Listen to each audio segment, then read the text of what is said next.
Welcome to Bleav In 76ers with your hosts, former 76ers point guard Eric Snow and two Sixers fanatics in Marcus and Teja Dash. Bleav In 76ers is presented by BetOnline.AG. BetOnline is your number one source for all your sports betting needs. Get the latest odds, lines, and matchup reports for baseball, boxing, golf, and more. BetOnline continues to be the fastest and easiest way to place your wagers, including live betting and your favorite casino and card games available to play right from your phone. Head to the website or use your mobile device to sign up today and get in on the action. Remember to use promo code BLEAV for your 50% welcome bonus on your first deposit. BetOnline, where the game starts. Hey guys, welcome back to another episode of Bleav In 76ers podcast. I'm Marcus Dash here with legendary 76ers point guard Eric Snow and my brother Teja Dash. Guys, we are on the board. It's 2-1. As Eric said, and I think I said it on Twitter, Snowstradamus predicted that we're going to have two double-digit wins, and we got one of them. Now we got one more coming, Eric. Yeah, we'll get it done. I just think we're the better team. So we finally got a win. We should be up 2-1, but we aren't. So take care at home. The next in game 4, and it's a 3-game series. Yep. Yeah, and we're obviously going to get into all the stuff from game 3. But the one question I wanted to ask you before we get into everything, obviously on Twitter and social media, everyone's been talking about, was it a dirty play from Joel Embiid when he grabbed Mitchell Robinson's leg? And I wanted to kind of get your thoughts on that. As a former player, when you see that kind of stuff, obviously we're Sixers guys in this show, but did you think that was a dirty play? When it was shown live, I thought it was a flagrant. The replay, I would not have been surprised if they would have ruled it a flagrant 2. It would not have surprised me. So it wasn't a basketball play. It wasn't a basketball play at all. So dancing around that dirty word, aren't you? Do I think it was dirty? No. Do I think it was flagrant? Flagrant 2? Yeah, it was a flagrant 2. It was a flagrant 2. I think they when I first saw it, what went through my head, I tried to put myself in his shoes. I think he saw another Kuminga situation happening. And he didn't want someone to fall on his. So it was did he handle it the right way of preventing someone from falling on his legs? No. But like in that split second, you got PTSD from Kuminga landing on your knee and breaking your knee. Like he just kind of panicked. People, when they panic, make stupid decisions and they do crazy things. He just grabbed it, kind of made sure it just didn't I'm not going to let you put your weight on my leg. So it looked, I think, dirtier than it was. I don't think he had malicious intent behind it. Yeah, I mean, if you're on the ground and the guy jumps and you grab his legs when he's jumping, that's a flagrant 2. I mean, there's no other way to shake it. Like, we can sugarcoat it all we want. We can be Homer fans all we want. At the end of the day, if that was Joel jumping and somebody did that, we would be yelling and screaming flagrant 2. Oh, yeah. Well, it's funny you say that, though, because when we played the Knicks a couple months ago, DiVincenzo did grab Oubre and tackle him, gator rolled him by the ankle. And they didn't boot him from the game either. So, yeah, was he jumping, though? He was not jumping. The issue is jumping, because jumping is a point of emphasis. There's no difference. A guy jumps. He's no longer in control of how he lands or everything. So a guy jumping is looked at it differently. You know what I'm saying? Yeah. Now, for all the Knicks fans that are going to watch this and freak out about his injury, that is not the same ankle or foot that he had a walking boot in. So I do want to get that out there, because everyone's saying you injured our center. That is not the same ankle. He hurt, and he hopped up quick off that. He got hurt closing out on a Embiid jumper a few minutes later on in the game. That's when he hurt the left ankle, and that's the one that he had a walking boot in. Just to say. Yeah.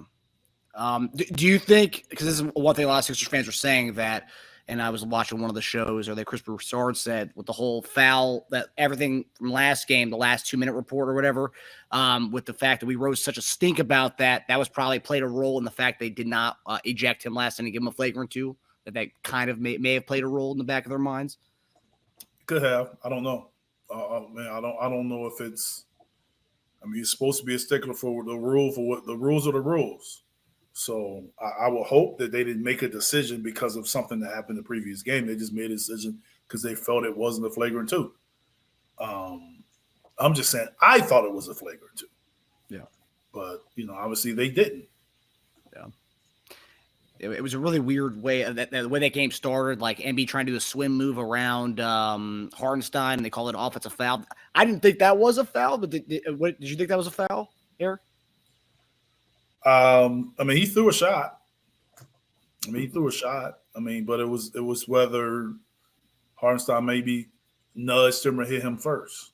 But it was, to me, it was just basketball. It's a play as a play. If there's no replays, you just move on. It just happens to be, you can always go back and replay something and find a play or a foul anywhere. Yeah. So I mean, you can't be surprised when they replay something if they find a foul or something. Mm-hmm. Yeah, now there are people doing a lot of digging into Embiid's flagrants, that he has a higher flagrant rate than Draymond does. Yeah.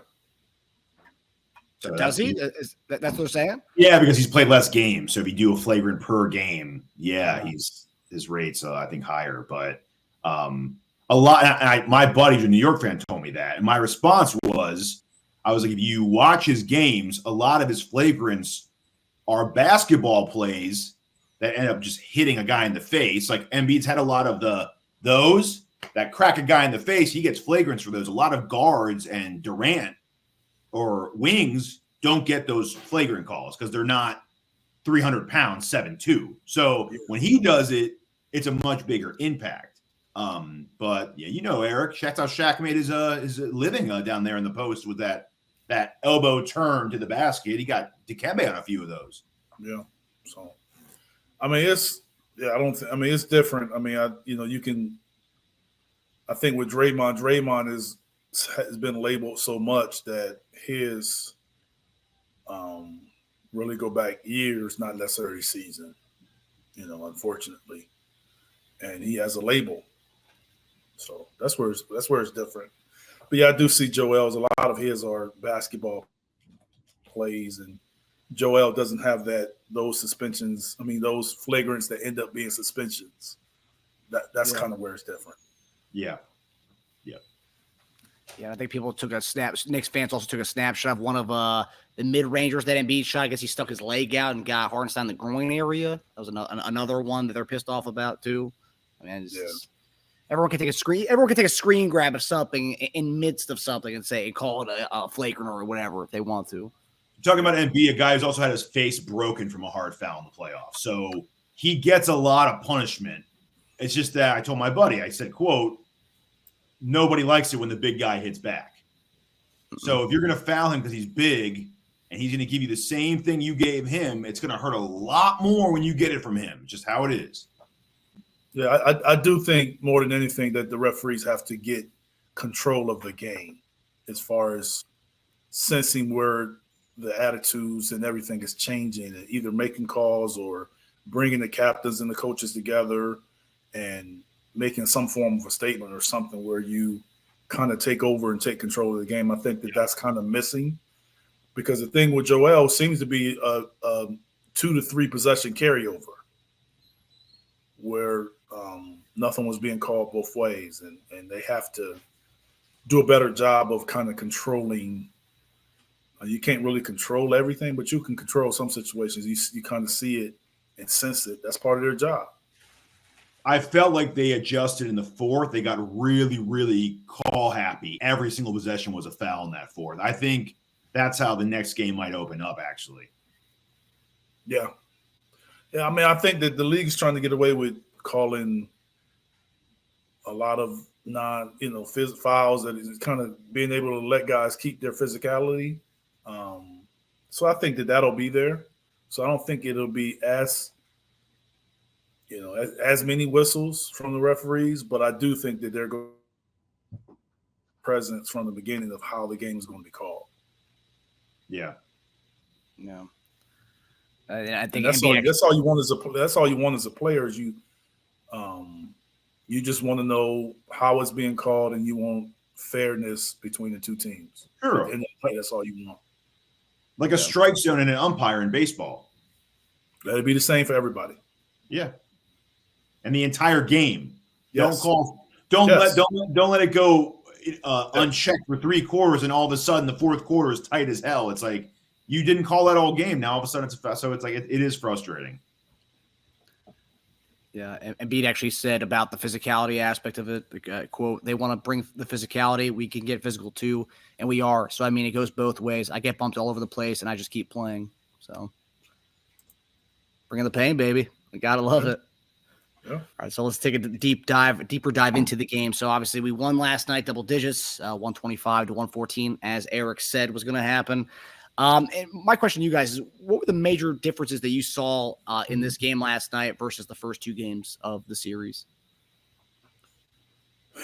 Well, I mean, the biggest difference is we kept them off the offensive boards. So you limited their opportunities. Because there was a point there where they were shooting it really well from 3. So you cut down their number of possessions and number of attempts. That definitely helps you. I thought for the most part we were fighting. We were fighting the whole game. We didn't really have those lows where we kind of was getting outworked. Things didn't always go our way. And they played well. I think they played well, especially that first half. But we kept fighting, kept tugging for the majority of the game. And then once we got to the point where we start knocking shots and they start missing a few, then all of a sudden we got a little cushion. But that kind of helped us. I would like to see us close a little better. I still think that we got a little casual in the end. So, that has to be addressed, especially if we plan on moving forward into the playoffs.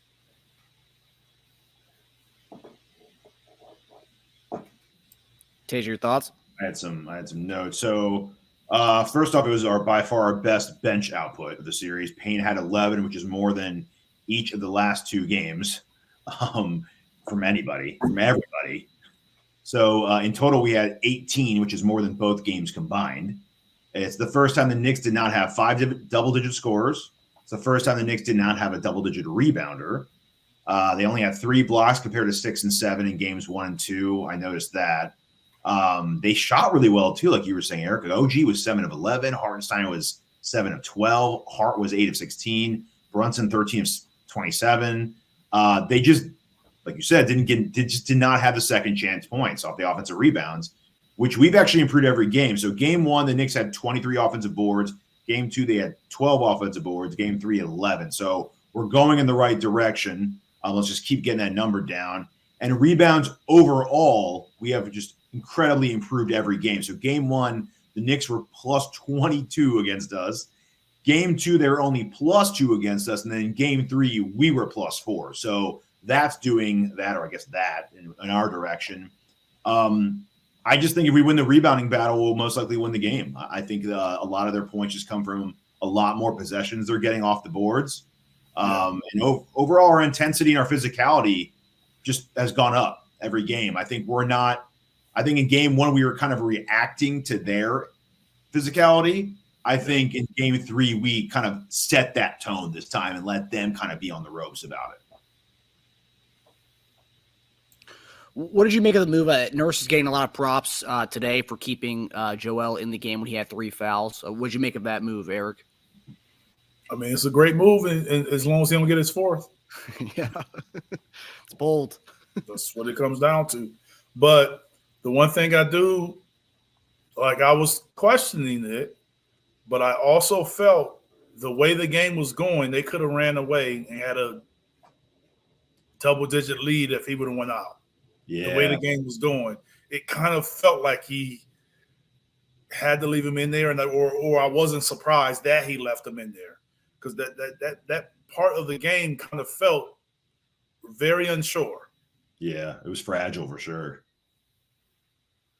Yeah. Do you think, obviously, we talked at the beginning about the fouls and Joel Embiid grabbing Robinson, but do you think, I feel like the team kind of had this, especially with the comments Embiid made after the last game, I feel like Embiid came into this game with a kind of an intensity and a kind of tenacity, and it kind of rubbed off on everybody. Do you think there was kind of an Embiid vibe feel to this game, Eric, where everyone kind of like played off of what Embiid was kind of giving out? Yeah, I mean, I think some of it was that, but I think some of it was the urgency of being down 2-0. I mean, at the end of the day, that has to be, the urgency is higher. I mean, you have to win. You have to win your own games in order to increase your chances. So I think, yes, Joel's speak and his quote was nice, but I think at the end of the day, it's about we need a win and we need to take care of home. If not when you're down 0-2, then when? Yeah, that's what I'm saying. Like, if you can't show up now, you're done. Just losing game 4 at home then if you can't do that in game 3 at home. Yeah, that's on the Lakers podcast. They're talking about that, the opposite of what we just talked about. Yeah. All right, so obviously we've talked about how we've kind of contained Jalen Brunson so far throughout the series, but last night was the first time we actually saw Brunson kind of explode offensively for them as far as scoring the ball. So he looked like he looked like the way he's played all season. But my question is, do you think the Knicks are harder to beat when it's Brunson and everyone else, or when they have more of a kind of a balanced approach to it, like the first 2 games of the series? Man, I think that the hardest part about beating the Knicks, I think Brunson's going to be who he is if those guys are making threes. Because Brunson, I mean, at the end of the day, his percentages had increased in game 3. It wasn't as high in games 1 and 2, but his attempts were around the same area. Yeah. So he's been who he has been for that team this year. Games 1 and 2, they had 1 or 2 guys every game that just shot the lights out. Mm-hmm. So that kind of helps you. So then if you get those offensive rebounds like they did in game 1, now all of a sudden you get more shots. You got guys that are more confident, harder to beat. But at the end of the day, if you allow them to dictate tempo, get the shots they want, get to the free throw line, being able to set their defense to cut down your transition baskets and limit your easy possessions and your easy shots, they can beat you. They can beat anybody if you allow them to play that way. And I think at the end of the day, you have to somehow get them to speed them up offensively and be able to attack them on the defensive end with some easier shots and easier opportunities and a lot more paint points.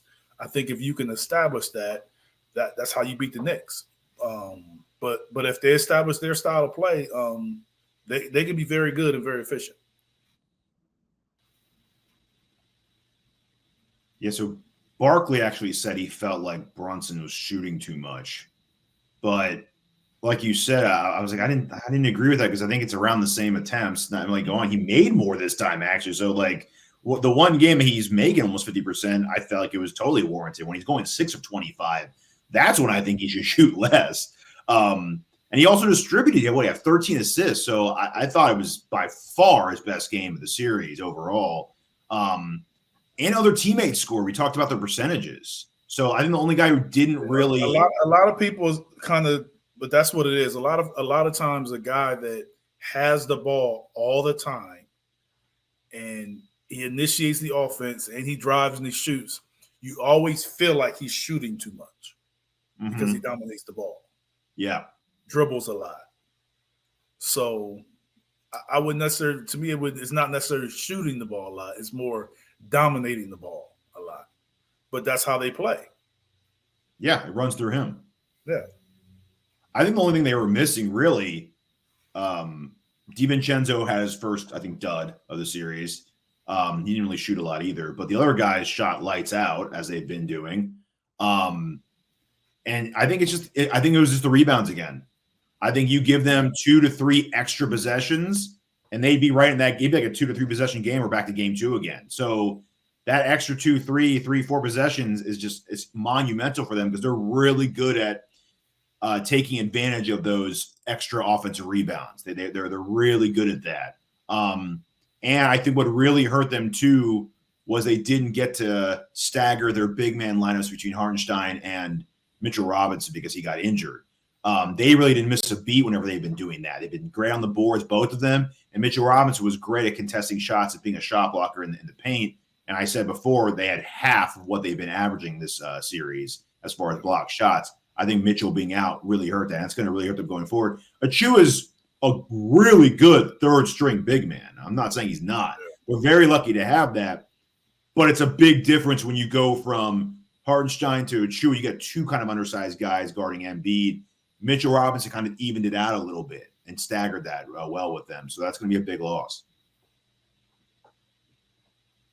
I Bleav it was the first game that Bogdan had less than 2 threes. First game of the series so far. Yeah, he was off a little bit too. Yeah, sure. And OG actually, but OG played great for them, and percentage wise, I mean, Hart's been shooting the lights out of it every game. So Hart's just when is he going to get cold? I mean, my goodness, not even cold. Like once he go back to his season average. I mean, he's averaging 4 threes a game this series. He didn't have a 4 3-point game this season. I don't think. And the betting lines haven't adjusted to him either. They've kept to him at I think over 1.5 as his main line, and he's exceeded that every game. I mean, yeah. Do you think Robinson, if Robinson's not playing on Sunday, that's a big loss for them, Eric? Yeah, I mean, you need as many guys that you can throw and help defend on, primary defenders on Joel as you can get. You see when he was out and Hartenstein got in foul trouble, how it hurt them. So yeah, that'll definitely hurt them. He was playing well and defending and rebounding and giving them. From what they said on the broadcast, he's one of the best offensive rebounders in the league.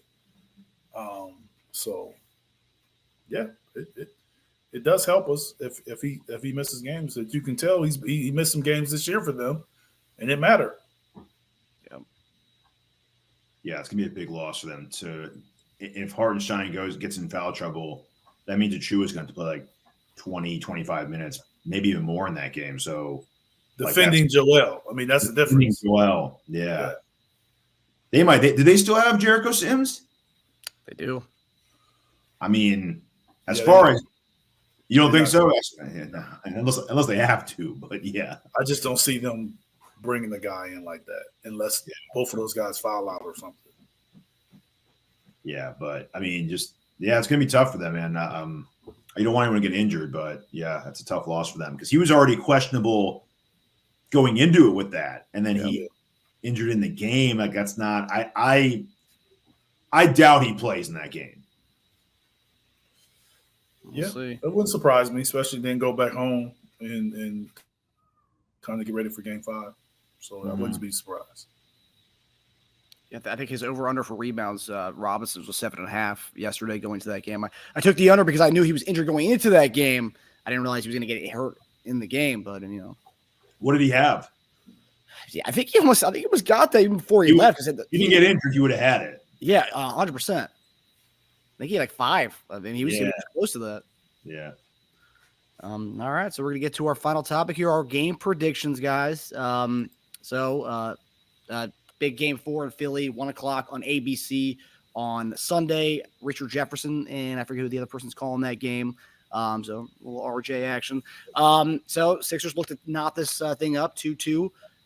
We are currently a 5-point favorite at home. I think yesterday's line closed at 5.5. We obviously won by 11, so 5 points again. Who do you guys have, and who do you expect to be the campaign of this game? I said we'll win. I'll probably say that I say we'll cover, but it'll probably be a 6 to 10 point win. But we'll win it. We'll win the game and even out the series and go back home. I say if I had to. Let's get Buddy off, man. Let's let Buddy make a couple threes, man, and that'll help him, and that'll help us going over to New York, and he'll maybe make a few shots over there in Game 5 too. Yeah, I feel sorry for Buddy. He's been getting killed by Sixers Twitter. I mean, the guy's going to come back at some point, but the fact that the fans just jump off these guys so fast, it's crazy. He's struggling. I don't know. He seems a little tentative out there. He's not just letting it rip. It doesn't seem like. It's his first playoff. It's true. It doesn't matter. That's true. You're right about that. It is different. So, but it's other people that's their first playoffs too. I believe it's McBride's first playoff too. Yeah, right? Right? You wouldn't know it. So, I mean, at the end of the day, this is what you play for. So he got to step up when those opportunities come. Maybe we can help him by giving him more opportunities. But at the end of the day, you got to come from him too. Yeah. And campaign, man. I mean, my goodness. Talk about seizing your opportunity with the minutes you have. I mean, Cam's not going to be bashful. I know Cam coached him in the G when he spent that time in the G League before he went to Phoenix, the COVID year, and he's not going to be bashful. So he's not afraid of the, he's not afraid of the moment. He may not always do what's right or make shots, but he's not afraid of the moment. Yeah, so impressed with him. I think he was this season our best acquisition. Actually, I think he's been fantastic. I couldn't ask for more with what he's done. We're gonna win. I think it'll be similar to what I predicted the last game, which I was wrong about. But I think it'll be closer. I think it'll come down to the last few possessions. I think it'll be one of those like we're up by 3. They're shooting to tie it. We get the rebound. They foul us, and you have to hit 2 free throws to make it that 5-point spread. It's going to be right against it. So I think we win by 5 on the dot. My question is this going to be Tobias's series high in points? His series high right now is 10. Do you think he'll score more or less than that? I'll say more. We really need it. So, yeah, I hope so. 8, 7, and 10 are his 3 outputs. Oubre gave us finally what we needed. That very efficient 6 for 8, 15 points. Perfect. I mean, if Tobias can give us that 15 also, they can come. But we said this before. If Tobias and Oubre combine for 30, Embiid doesn't have to score 50 in that game, right? He can score like mid-30s, and then we just need someone else to step up on the side of that. So we don't have to score 125 to win these games. I think the over-under for that game was like in the low 2s or mid-2s, like 205 or 207. So, I just hope Tobias steps up. That's my wild card for this game, man. Just come on, give me a 15-point game. Yeah. So far, every series I've taken a bet where I've done Oubre over 15 points and Tobias over 15 points. I thought last night was going to be that with Oubre doing it finally, and then Tobias came up short. But Tobias' over/under last night was 11.5 points for the game. And Oubre, both of them have there's points. The betting points for them has gone down every game. Oubre's was over 8.5 yesterday. That was his betting line yesterday. Yeah, so he's not shooting as much. I mean, even yesterday when he was shooting well, he only shot 8 times for him. 2 threes too. Yeah. So. Yeah. Hopefully we tie this thing up. Go 2-2 going into next week. Our next game. So after Sunday, our next game was Tuesday. I don't have the schedule up in front of me. Ooh, reopen. Let me go to it right now. Tuesday or Wednesday. Is it Wednesday, Friday, Sunday? Tuesday, Thursday, Saturday. 30th. What is that? Monday? No, that's Tuesday. Tuesday, Thursday, Saturday. Friday, Tuesday, Thursday, Saturday, or Tuesday, Thursday, Sunday. It is the 30th, the 2nd. So Tuesday, Thursday, Saturday. Yeah. Not bad. So no more 3 days off. Nope. No more. Traveling on the 2 days rest. Yeah, gotta win it. Gotta win it. Yeah. So obviously we'll get to this more next week. But if we win Sunday, obviously we have the momentum. But do you see this game? Do you see the series going 6 or 7 games if we win on Sunday? I mean, I picked 6. I'm gonna still stick with it. I like it. Sticking with it, baby. Yeah. All right, guys. Well, we hope you guys enjoyed the episode. We hope we knot this thing up 2-2 on Sunday, and we'll see you guys Tuesday. And hope everyone enjoys the rest of the NBA playoffs and, of course, NFL draft weekend. So, all right, guys. Take it easy, guys.